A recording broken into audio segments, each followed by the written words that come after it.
യേശുദമ്പുരാൻ അവരോട് ഇപ്രകാരം അരുളി ചെയ്തു, സത്യമായും സത്യമായും ഞാൻ നിങ്ങളോട് പറയുന്നു, നിങ്ങൾ എന്നെ അന്വേഷിക്കുന്നത് അടയാളങ്ങൾ കണ്ടതുകൊണ്ടല്ല, അപ്പം ഭക്ഷിച്ച് തൃപ്തരായതുകൊണ്ട് അത്രേ.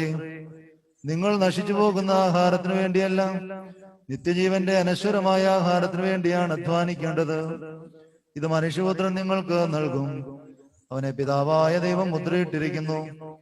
അവർ അവനോട്, ദൈവഹിതം അനുസരിച്ച് പ്രവർത്തിക്കുവാൻ ഞങ്ങൾ എന്ത് ചെയ്യണമെന്ന് ചോദിച്ചു. യേശു തമ്പുരാൻ ഉത്തരമായി പറഞ്ഞു, ദൈവഹിതം അനുസരിച്ചുള്ള പ്രവൃത്തി അവൻ അയച്ചവനെ വിശ്വസിക്കുക എന്നതാണ്.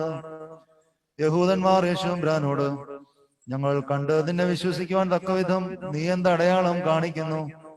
എന്ത് പ്രവർത്തിക്കുന്നു?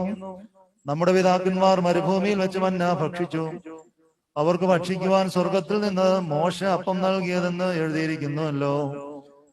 യേശു തമ്പുരാൻ അവരോട് പറഞ്ഞു, സത്യമായി സത്യമായി ഞാൻ നിങ്ങളോട് പറയുന്നു, സ്വർഗത്തിൽ നിന്ന് മോശ നിങ്ങൾക്ക് അപ്പം തന്നില്ല. സ്വർഗത്തിൽ നിന്ന് എന്റെ പിതാവത്രേ സാക്ഷാൽ അപ്പം നിങ്ങൾക്ക് തരുന്നത്. ദൈവത്തിന്റെ അപ്പം സ്വർഗത്തിൽ നിന്നിറങ്ങി ലോകത്തിന് ജീവൻ കൊടുക്കുന്നതാകുന്നു. അവർ യേശുവിനോട്, കർത്താവേ, ഈ അപ്പം എപ്പോൾ ഞങ്ങൾക്ക് നൽകണമേ എന്ന് പറഞ്ഞു. യേശു തമ്പുരാൻ അവരോട്, ഞാനാകുന്നു ജീവന്റെ അപ്പം. എന്റെ അടുക്കൽ വരുന്നവൻ ഒരിക്കലും വിശക്കുകയില്ല. എന്നിൽ വിശ്വസിക്കുന്ന